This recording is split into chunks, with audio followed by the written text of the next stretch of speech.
Fala pessoal, boa noite a todos aí que estão entrando. Deixa eu colocar o fone aqui para ficar melhor.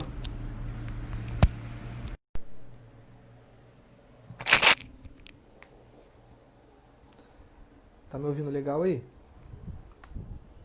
Pessoal, então, né? Nós íamos fazer um culto presencial com a Federação de Jovens Congregacional de Angra dos Reis, mas infelizmente, com todo esse problema que a gente está tendo com a pandemia aí, a gente escolheu, né? A gente achou melhor fazermos assim o nosso encontro desse ano e esperamos que ano que vem a gente consiga fazer um encontro presencial.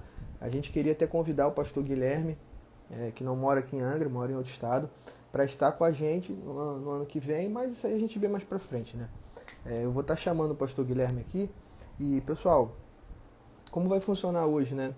O pastor Guilherme ele vai fazer uma reflexão na metade da live, uns 20, 30 minutos, sobre discipulado.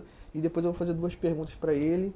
E aí, se alguém tiver outra pergunta aí, puder falar no chat aí, a gente também vai estar fazendo, beleza?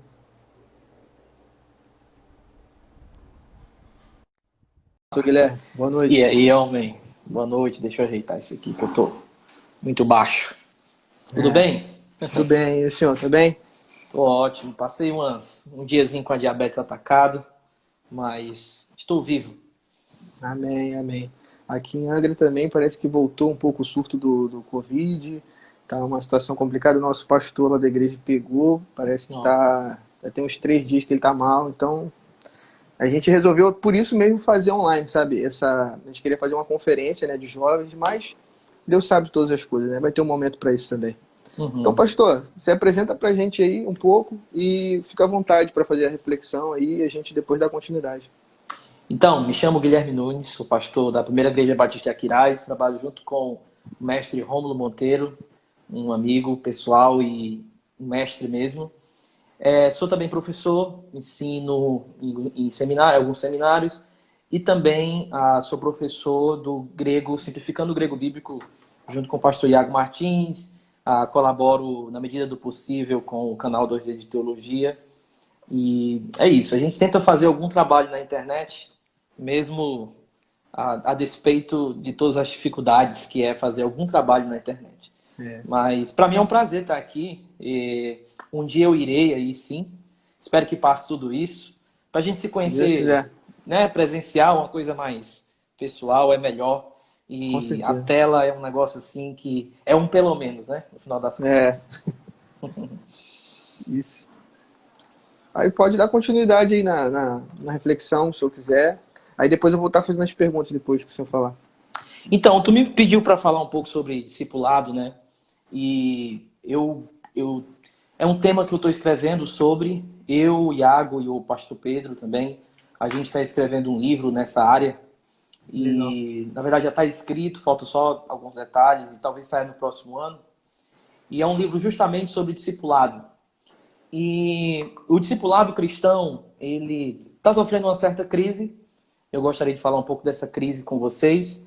Mas eu gostaria de relacionar a minha fala aqui com vocês mais com aspectos bíblicos. Eu quero olhar para o Evangelho de João, que é um evangelho que eu tenho estudado sobre isso, sobre discipulado.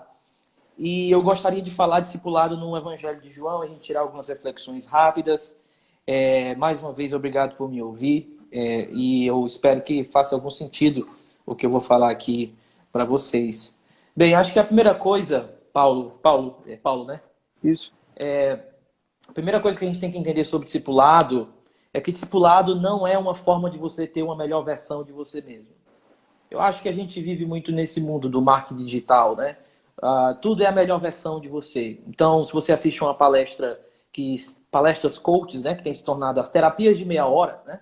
Em meia hora você vai aprender a viver, a vencer na vida. Em meia hora você vai ter várias coisas. Então, em meia hora você vai aprender a ter a melhor versão de você mesmo. E essas palestras, em termos de querer dar alguma lição de vida, muitas delas são meio ridículas. E assim, o discipulado, a primeira coisa, não é que Deus quer construir a melhor versão de você. Na verdade, Deus está querendo que você destrua essa versão de você, assim. E não só destruir essa versão de você, é uma espécie de novo nascimento, nascer de novo, transformação. E isso significa que transformar é abrir mão de um bocado de coisa e sofrer algo sobrenatural do Espírito. Eu acho que a gente não pode naturalizar a obra do Espírito Santo. O Espírito Santo faz uma obra dentro de nós, ela não pode ser psicologizada, ela não pode ser filosofizada, e ela não pode ser isso. É uma obra transformadora. Se você perguntar assim, pastor, como é que isso funciona? Cara, você tem que nascer de novo para poder conhecer. Acho que essa é uma das frustrações de Nicodemos, né, conversando com Jesus. Ele não entende o que ele tem que fazer para ver o reino. Ele tem olho, aí Jesus diz, você precisa nascer de novo. Sabe por quê? Porque no final das contas, discipulado é sobre transformação em alguém, por alguém, e a gente não consegue explicar isso com 100% das palavras, a menos que você experimente. Então, discipulado tem a ver com transformação. E essa transformação, ela caminha basicamente em três coisas, três áreas. E essas três áreas eu vejo muito no Evangelho de João. E quais são? Vamos lá. Jesus, no Evangelho de João, ele trabalha muito nessa parte de transformação de coisas. Ele transforma água em vinho, ele pega o pão, né, que é o pão natural, e transforma em não sei quantos mil pães, de peixes, ele está sempre transformando ali. E eu acho que João é como se ele estivesse querendo nos passar uma mensagem nisso. Que Jesus é aquele que transforma. Esse é o meu primeiro ponto. Agora, quando Jesus transforma, quando ele se aproxima das pessoas no Evangelho de João, ele se transforma sempre para fazer alguma coisa na vida dessas pessoas. E quando nós observamos os encontros de Jesus no Evangelho de João, você vai observar que ele se encontra com algumas pessoas ali. E eu entendo, Paulo, que aqueles encontros de Jesus são encontros, de alguma forma, para me passar algum tipo de modelo de discipulado. Quando ele se encontra com Nicodemos, é uma espécie de modelo de discipulado. Quando ele se encontra com a mulher samaritana, é uma espécie de modelo de discipulado. Então, acredito que o Evangelho de João, em uma certa medida, é como se fosse como ser um discípulo e como Jesus forma discípulos. E em cada encontro de Jesus, você vai ter algumas características do que é ser um discípulo de Jesus. Eu acho muito importante a gente olhar em termos bíblicos o que seria discipulado. Porque eu acho que muitas vezes nós criamos muitas expectativas e ideias de discipulado que são muito além da Bíblia. Ou então a nossa linguagem se torna muito vaga. Tipo, se quer ser um discípulo, cara, é morrer para si. Ok. O que é ser um discípulo? Não, ser um discípulo, cara, é algo muito difícil. E a gente nunca consegue, né, definir muito bem o que é. Por isso que é importante a gente olhar nisso. Então vamos lá. Existem três coisas no Evangelho de João que me chamaram muita atenção quando eu estava estudando. Três coisas que você vai encontrar em todas as histórias da primeira parte do Evangelho de João. E para perceber isso, você tem que entender que Jesus sempre está em festa na primeira parte do Evangelho de João. Se você vai lá, ele vai estar numa festa de um casamento, ele vai para a festa das cabanas, ele vai para a Páscoa, então ele vai para uma série de festas. Em cada uma dessas festas, Jesus ele utiliza os elementos dessa festa para revelar algo de si mesmo. Sempre é assim.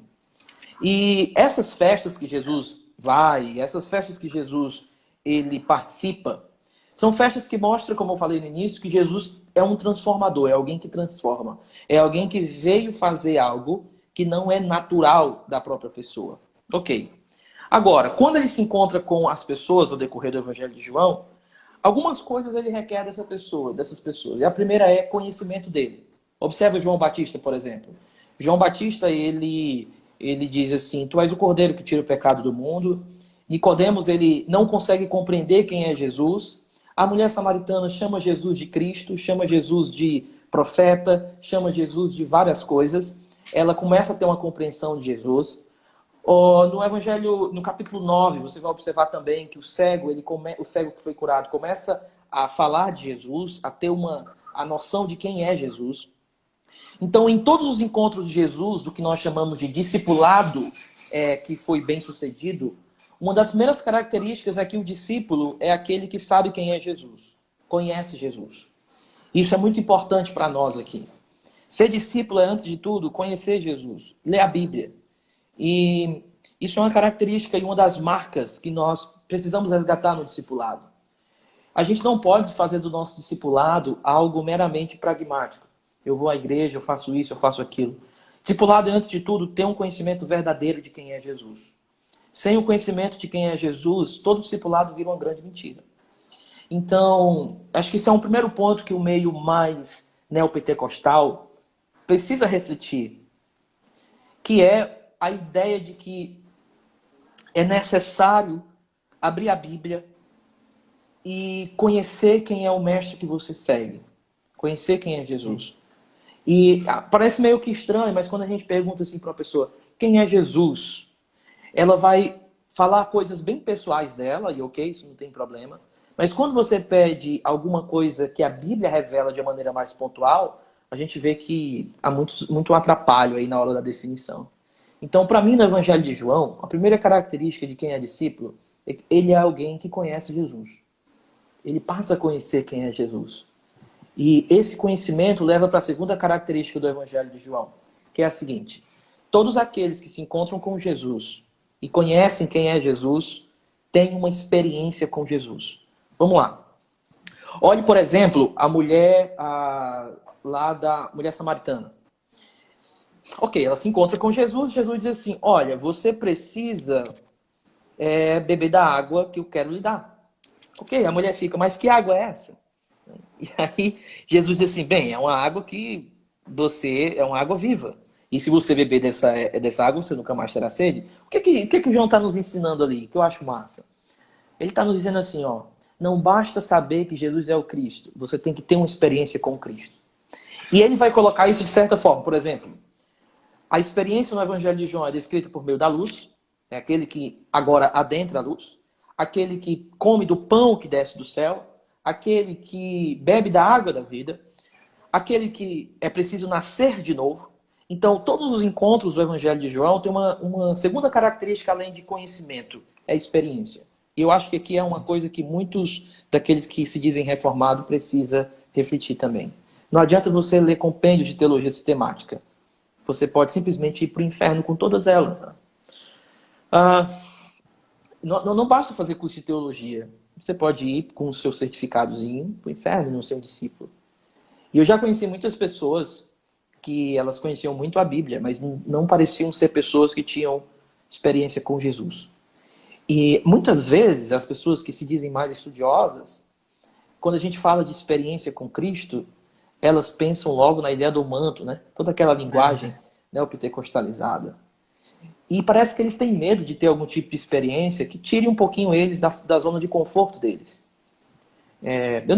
Essa aqui não é uma discussão de dons, e nem precisa entrar nessa discussão, mas às vezes quando a gente entra na discussão cessacionista e continuista, parece que a gente está mais querendo evitar que a gente se relacione com o neopentecostalismo do que basicamente entender que tipo de experiência que o Espírito pode nos levar. Sim. E eu compreendo que não adianta a gente conhecer em termos cognitivos quem é Jesus.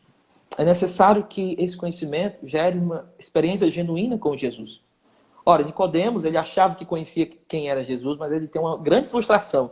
Jesus disse assim: bem, se você não nascer de novo, você não vai ver o reino. Então aquilo ali é muito frustrante para o mestre da lei. Por quê? Porque ele acha que consegue ter um contato com Jesus de igual, e Jesus diz assim: não, você não sabe nem o que está falando. Então, a meu ver, Paulo, acho que a gente tem que chamar isso de segunda marca essencial. Você é um discípulo de Jesus, então a sua vida é marcada por alguém que teve uma experiência com Jesus. E é uma experiência que muitas vezes vai ser difícil de explicar. E a gente não precisa ter medo de dizer: olha, eu sofri uma experiência. O que foi? Foi uma epifania do tipo Clarice Lispector? Foi algo? Foi o que foi? Não, cara, não foi uma epifania. E o que foi? Foi aquela experiência quase morte que você teve, de que quando você estava perto da morte, você percebeu que tinha que viver melhor, seguir. Não foi aquilo. E o que foi? Cara, eu nasci de novo. E o que é isso? Você precisa nascer para saber. Então, é um tipo de experiência que o cristão ele vai dizer: nem sempre. As pessoas racionais vão de alguma forma entender o que acontece com os cristãos. E a gente não precisa tentar, e eu estou usando o racional aqui de uma maneira negativa agora, racionalizar a fé para poder ela fazer sentido a ponto de querer que tudo aquilo que acontece com a gente fique completamente entendível para aquele que é das trevas. E Jesus, no Evangelho de João, não se preocupa com isso. Jesus fala as coisas, aí de repente o Evangelho de João nos dá uma nota assim. E nem os discípulos sabiam, entendiam o que ele estava falando. E tem um momento que o mestre da lei diz assim, Jesus fala, fala, fala, aí João dá uma nota assim. E os fariseus não entenderam absolutamente nada do que Jesus falou. Aí você pensa, não, agora Jesus ele vai sentar e vai explicar muito bem. Só que qual é a causa da falta do entendimento? É a falta de experiência. Então, a primeira marca do discipulado é conhecer Jesus. A segunda é ter uma experiência com Jesus. E a terceira marca no Evangelho de João, que me chama muita atenção, é a marca do testemunho. E quando eu estudando o Evangelho de João, eu vi muitas pessoas, eu percebi muitos livros de santificação e tudo, não colocando isso como um elemento que determina que uma pessoa é um discípulo ou não. Mas no Evangelho de João eu entendo que a marca do testemunho é uma marca essencial para o discipulado. O que eu quero dizer com isso?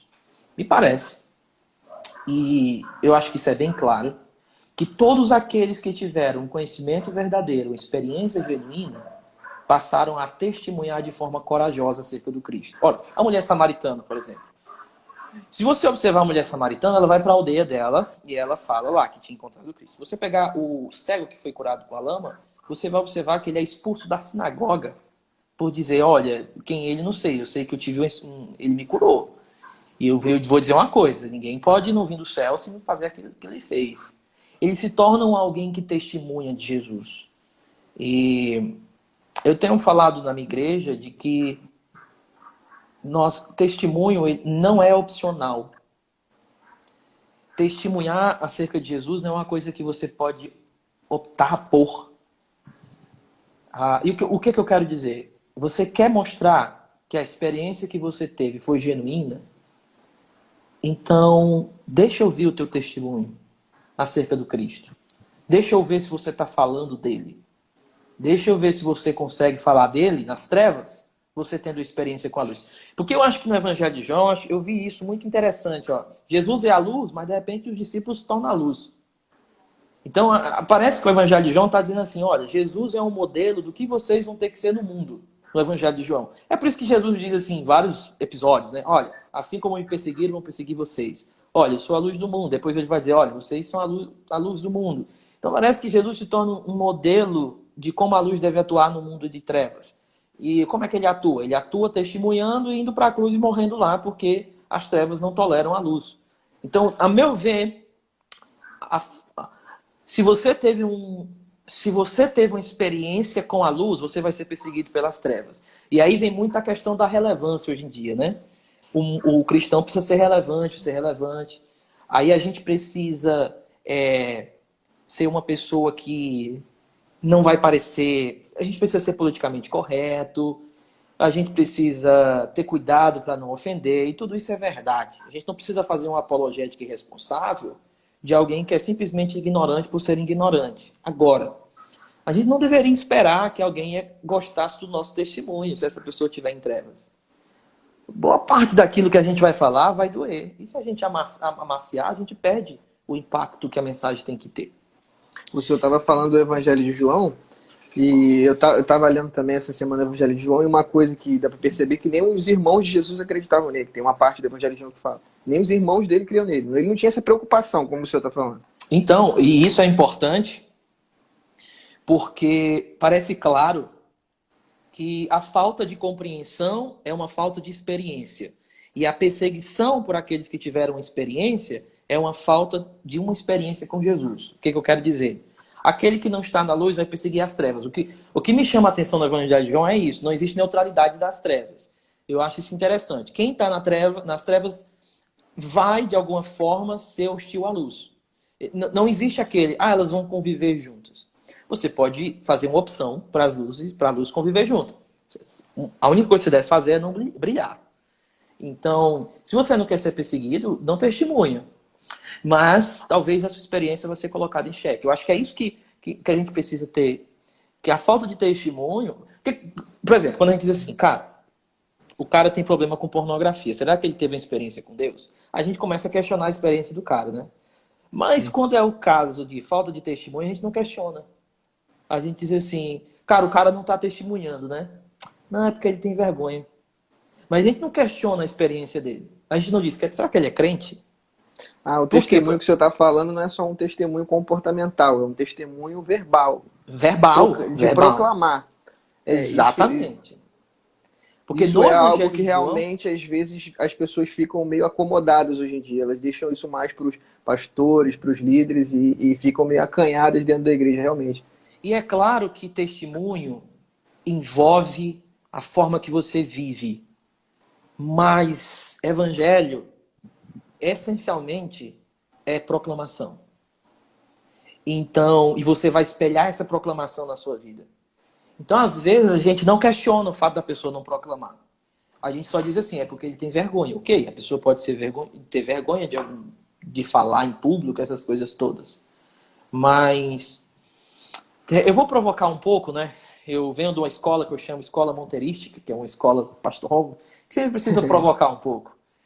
Eu não preciso alisar você. Se você não testemunha de uma forma ou de outra, eu não sei que tipo de luz você teve experiência. E eu acho que isso precisa ser batido na tecla.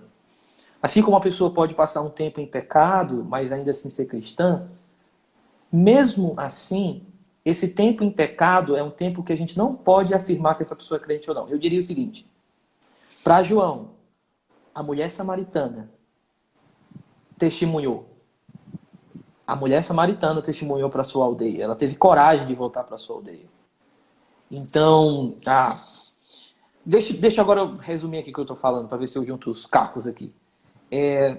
Evangelho de João, testemunho é conhecer Jesus, ter uma experiência com Jesus e testemunhar sobre Jesus.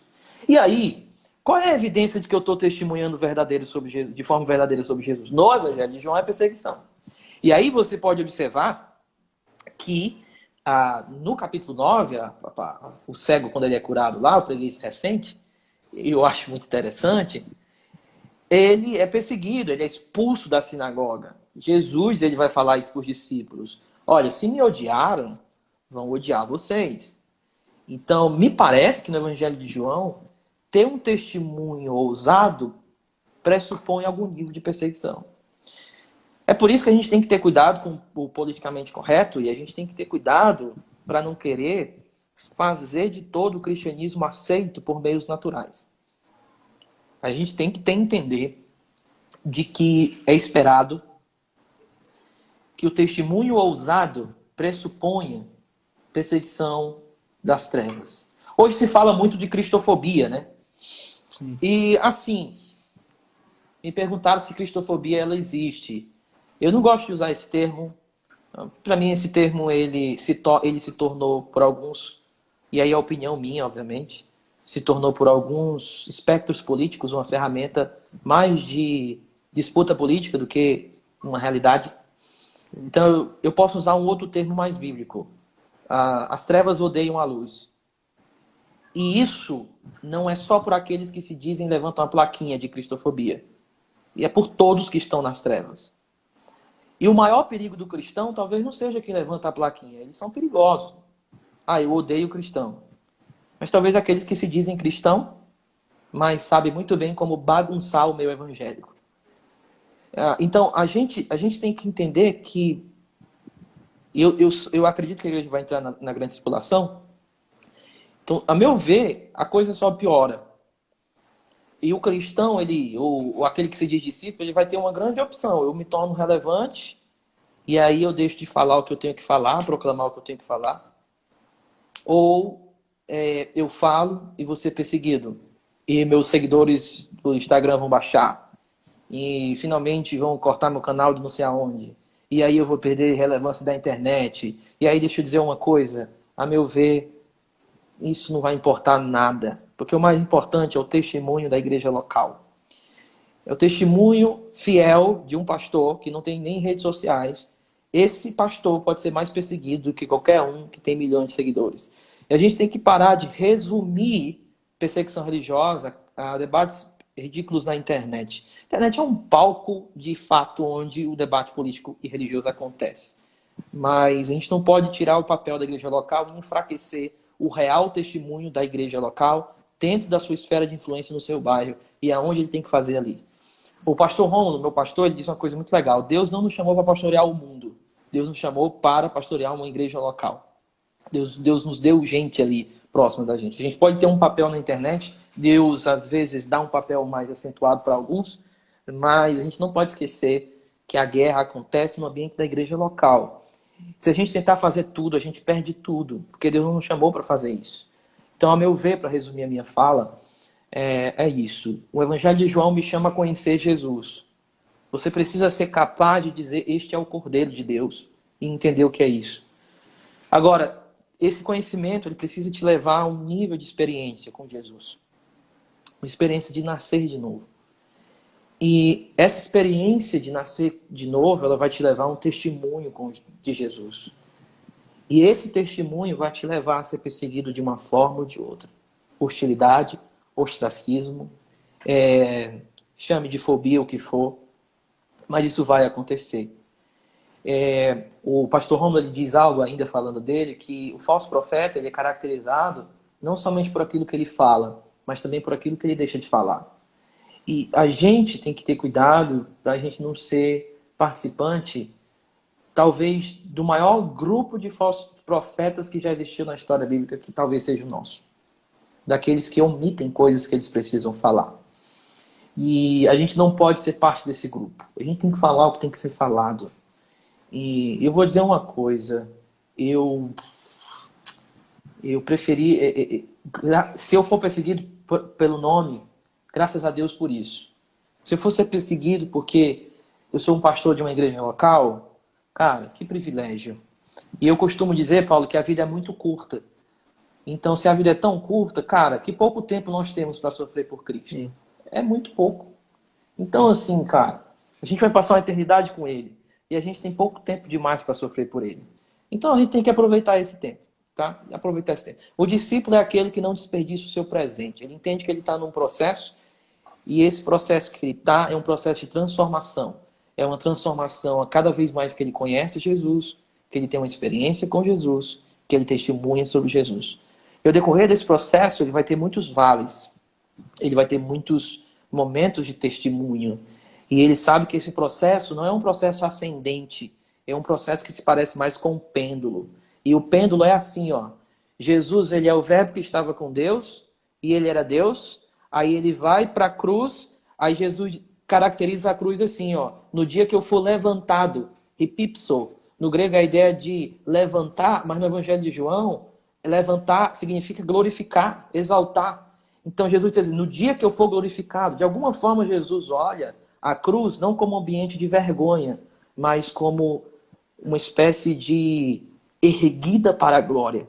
Então o cristão, ele é assim, ele veio de um pêndulo, ele nasceu de novo, e agora ele vai passar por grandes vales nesse mundo. Por isso que Agostinho acreditava que o Vale da Sombra da Morte não era um momento específico da vida, mas era o mundo como um todo, né? Esse processo agora.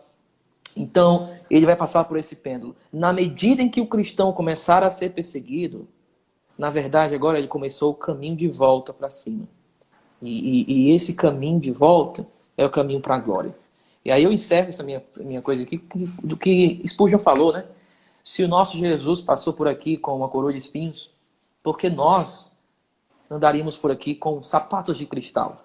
Então, acho que isso é um desafio para nós, né? Sobre o que é ser um discípulo realmente. É isso. Obrigado.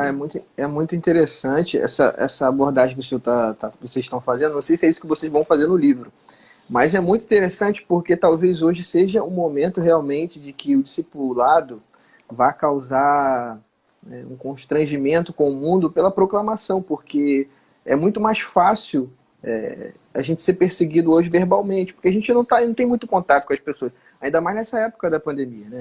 A gente não tem muito contato. Então, essa abordagem, por exemplo, essa semana teve uma polêmica de um pastor, não sei o nome dele, eu nem vi muito não, mas ele falando sobre o problema da ressurreição de Jesus e tal, né? Ele falou num programa de televisão, e muitos cristãos estavam, vamos dizer assim, falando, não, poxa, vamos ficar se metendo nisso, vamos fazer o nosso e tudo mais.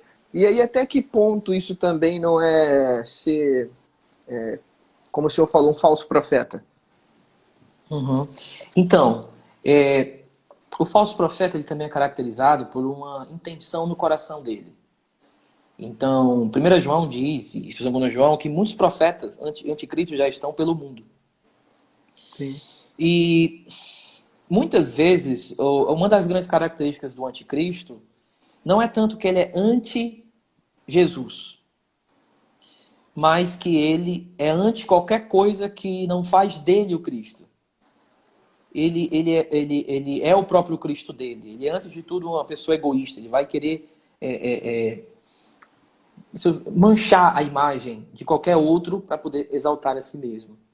A omissão, ela não faz de uma pessoa em si ser um falso profeta. O que faz é a intenção nessa omissão. Às vezes, e aí eu falo aqui principalmente para os jovens, às vezes é bom você ficar calado. Sabe por quê? Porque a gente tem que entender que a apologética precisa ser responsável. A internet, ela é maravilhosa, é uma bênção. Eu posso estar passando uma imagem muito negativa aqui, mas não é minha intenção. Mas, às vezes a gente pensa que ela nos dá a liberdade para fazer apologéticas irresponsáveis. E sabe qual a maior característica de fazer uma apologética, em 1 de Pedro, é a mansidão. Então, eu acho assim, eu tenho falado isso muito dos meus alunos, a gente precisa ser gentlemen, ou ladies, né, da teologia. Por quê? Porque a gente precisa saber dosar a nossa mansidão na nossa apologética. E às vezes realmente eu preciso ficar calado. E tem um cara que diz, né, que enquanto a voz está mudando, não é bom que cante. Mas eu diria que realmente é bom você se preparar. Não estou dizendo, olha, o jovem tem que evangelizar. Agora, debates que vão te exigir algo mais de você, para um pouquinho, dá uma para trás, tenta pensar melhor na coisa. Eu evito entrar em muitos debates, sabe? Mas por uma questão pessoal, mental, eu acho que Deus não me chamou para esse campo aí de debate público.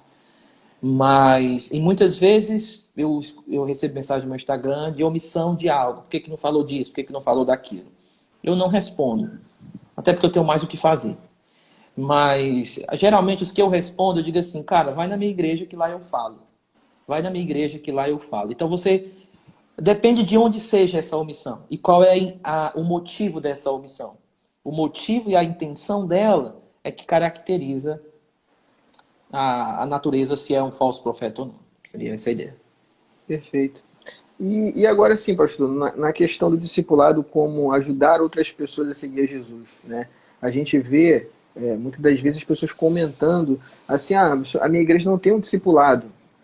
A minha igreja, ela não fornece um momento em que eu tenha 5 minutos com o meu pastor, 30 minutos, no qual ele me fale algumas coisas e tudo mais. A gente vê muita reclamação disso. Só que a gente também vê, às vezes, as pessoas usando isso como uma forma empresarial, como o senhor falou. Como se fosse eu vou trazer 5 pessoas, essas 5 vai multiplicar para mais 5 e mais 5, e a gente vai passar sempre aquela mesma visão e vai crescer como se fosse uma escada, sabe? Eu queria saber assim, como alguém, biblicamente falando, poderia fazer isso, sabe? Essa questão de ajudar outras pessoas a seguir a Jesus na sua igreja. Um líder de jovem, um líder de adolescente, enfim, um pastor. Olha, o discipulado formal ele é importante para a igreja.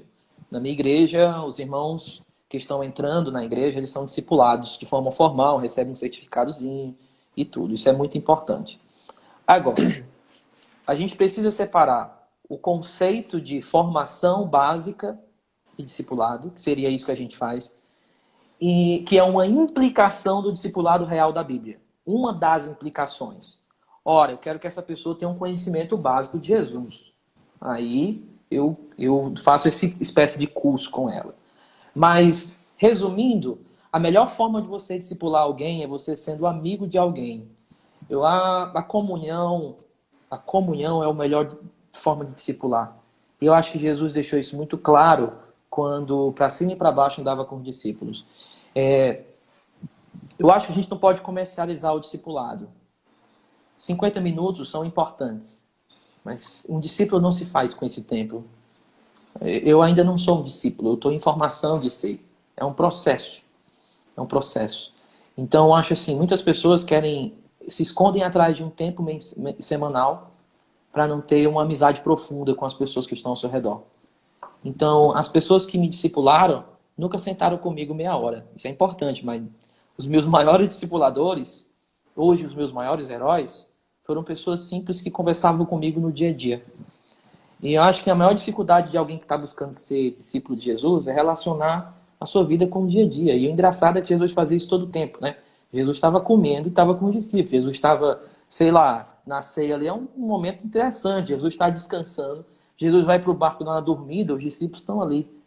Então eu entendo que, cara, você quer ser discipular alguém, cara, olha pro teu lado, ele tá lá, entende? Essa pessoa tá aí, ela de alguma forma tá recebendo a influência do teu discipulado, da tua vida. E só faz isso mais consciente, entende? Então, se alguém está querendo discipular alguém, a minha dica é: torna consciente o fato de que é na comunhão que os maiores efeitos do discipulado vão aparecer. Se você está como um discípulo agora, a minha dica para você, e eu podia dar muitas, mas deixa eu ser mais específica, é essa aqui, ó. Nunca pense que discipulado é uma escada. De que cada vez que você dá um passo, num dia você cresce. Em que sentido? Eu vou explicar isso melhor. Ah, eu li a Bíblia hoje. Amanhã com certeza eu vou ler, porque hoje eu li. Ah, eu orei hoje. Amanhã com certeza eu vou orar, porque eu li.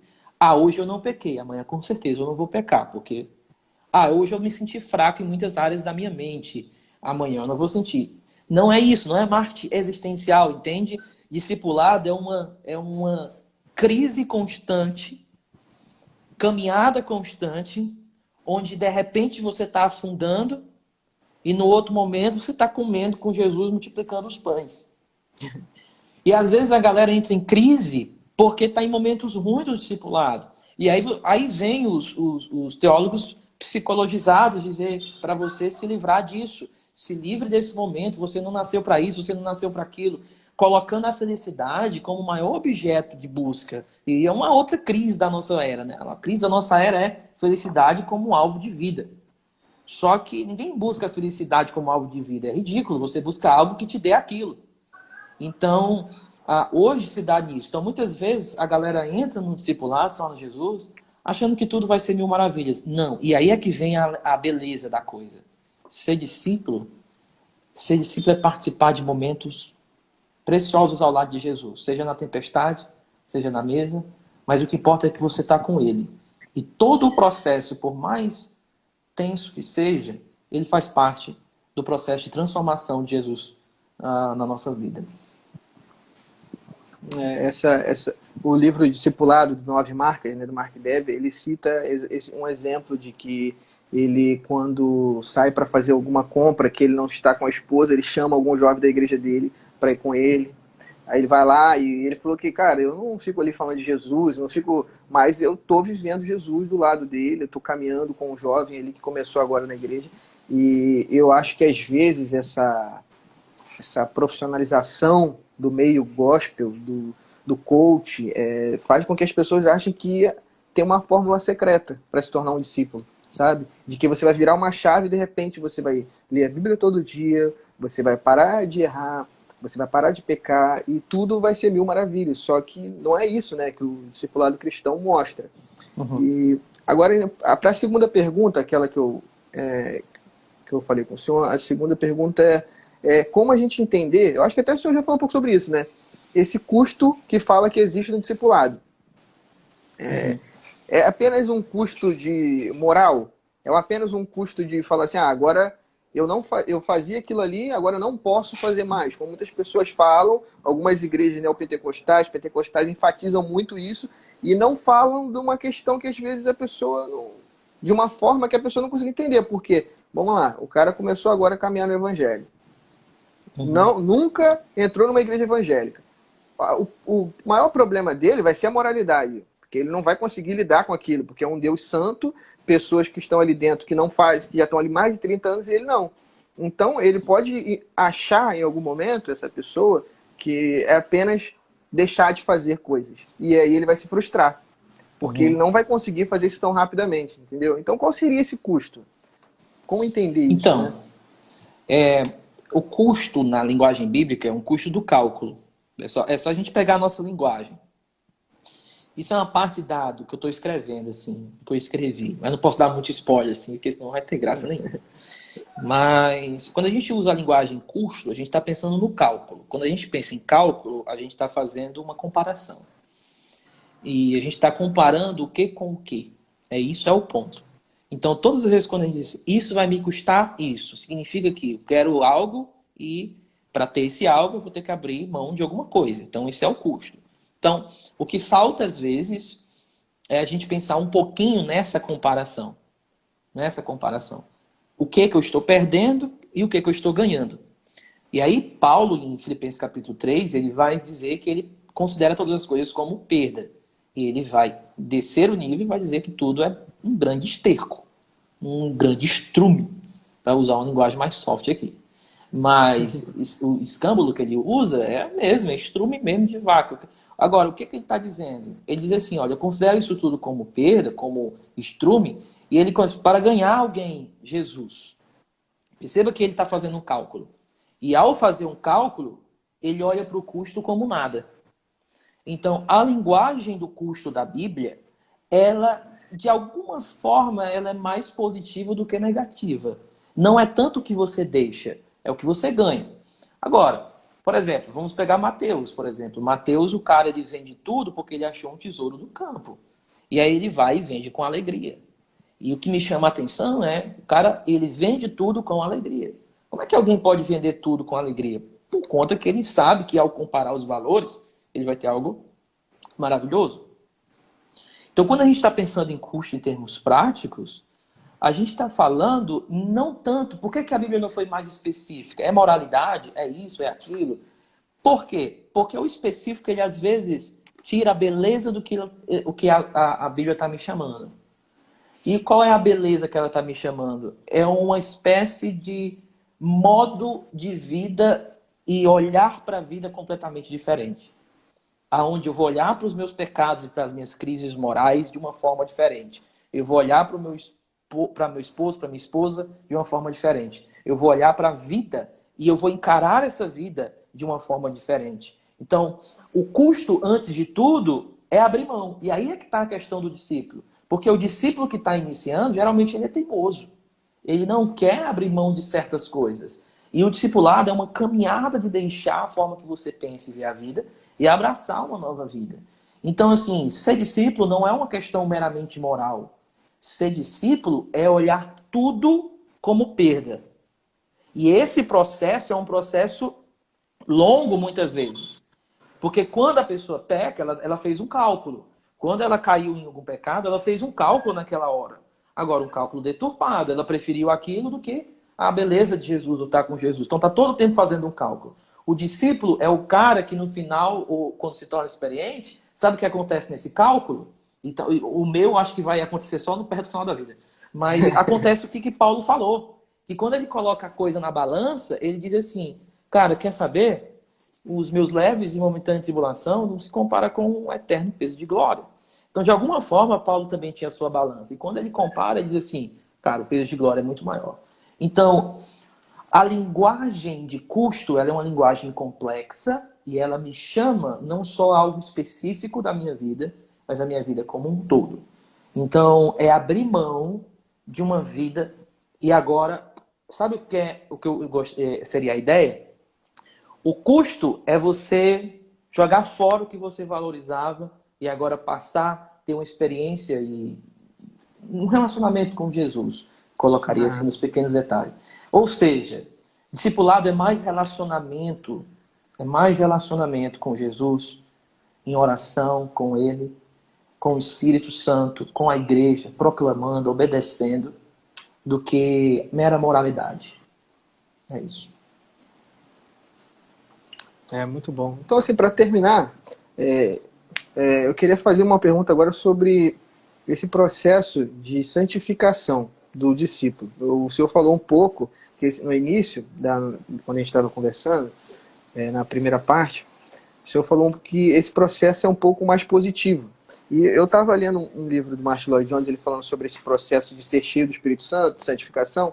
Ele fala assim que o processo não é tanto você olhar para o pecado, para as coisas que você faz de errado. O processo de você se tornar um discípulo, se tornar um homem de Deus, um homem santo, é você olhar mais para as doutrinas. Você olhar mais para o lado positivo, como o senhor falou. Você se encantar com Cristo muito mais do que você ficar olhando para os erros. E eu queria saber a sua opinião sobre isso, se eu falasse um pouco sobre esse processo de santificação. Então, eu entendo o processo de santificação como um processo complexo. O que eu quero dizer por complexo, como eu já toquei anterior, ele é um processo que vai envolver muita dor, muita alegria, muita satisfação, muita insatisfação, muito desconforto, muito conforto. É um processo tenso e que vai, às vezes, ser muito bom e você vai estar bem e outras vezes não. Então eu entendo que ele é muito complexo. Às vezes você vai estar olhando muito para as doutrinas bíblicas. Às vezes você vai estar na luta para poder abrir e ler um salmo. Às vezes você vai estar bem em oração e fazendo orações genuínas. Outras vezes você está orando que nem Pedro. Uma oração pequena, mas eficaz. Jesus me salva, porque eu estou afundando. E aí você descobre que lá em Pedro, quem fez Pedro andar sobre as águas foi Jesus. E quem fez Pedro não andar mais sobre as águas foi Jesus. Mas por que Jesus não fez com que Pedro afundasse?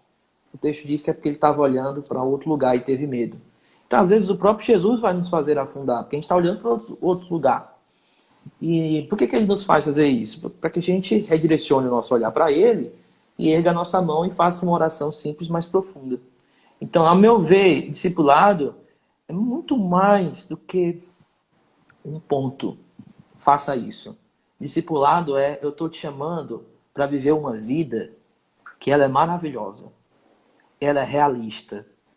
Ela é esperançosa. Ela é marcada por alegria genuína. Ela é marcada por choro genuíno. A gente tem que entender que nem todo choro é legítimo.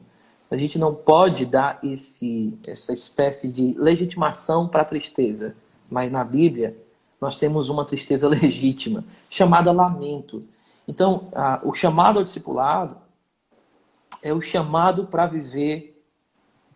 Porque quando a gente diz assim, ó, o que é uma vida? Eu como, eu tenho que beber água todos os dias, eu durmo. Ou seja, quando a gente está falando de vida, a gente está falando de todos os detalhes e tudo. Discipulado é vida. Ou seja, tem isso que você faz todos os detalhes todos os dias, você está sendo discipulado naquilo. E ser discípulo é você abrir mão da forma que você fazia aquilo todas as vezes, todos os dias, para ter uma nova forma de ver as coisas. Desde as pequenas coisas, quer comer, quer beber, isso tudo para a glória de Deus, olha que coisa mais simples. Ora, tudo agora é uma nova forma de ver a vida, é uma forma diferente de abrir mão das velhas visões. Então eu entendo, Paulo, eu entendo o doutor quando ele fala essa ideia de que santificação é um olhar positivo para uma doutrina, por exemplo, bíblica. E sim, você estar olhando para lá. Mas eu acho que crises também fazem parte do discipulado. Esse é o meu ponto. E você ainda vai ser um discípulo, mesmo tendo crise. E isso faz bem para você. E por mais que tenha muita gente aí na internet que diga que você tem que ficar feliz, mesmo você estando triste com a sua vida espiritual. Não, fique triste com a sua vida espiritual. Se for para ficar triste, fique triste. Se for legítima a sua tristeza de lamento, por quem você quando você olha para dentro de você, olhe para dentro de você, fique triste com o que você vê, mas cuidado para que a tua última visão não seja você, seja ele, seja a luz. Eu sempre digo isso. A vida é marcada por realismos. A vida é muito complexa. Como Soren Kierkegaard diz muito, ele diz assim, a vida é a própria angústia. Então você não se livra da angústia, você aprende a viver com ela. E o Soren diz isso, que ele é um filósofo existencial, mas eu diria que ser discípulo não é só alegria. Ser discípulo é viver com uma nova forma de dor, constante transformação, sabe? Sim. E é isso que é ser discípulo. E nos pequenos detalhes da vida. Existem coisas básicas. Orar, ler a Bíblia. Ok. Testemunhar sobre Jesus. Mas esses três pilares vão acontecer das formas mais complexas que existem. Porque Jesus não chamou crente em pacote, em série. Ele chamou cada pessoa na sua individualidade. Quanto a Pedro, quanto a João, João vai ver o meu dia. E Pedro pergunta isso aí, eu, Senhor, quanto a ti, eu tenho uma coisa contigo específica, não se meta na vida dele. Então Deus não chamou crente em série. É por isso que o discipulado é complexo.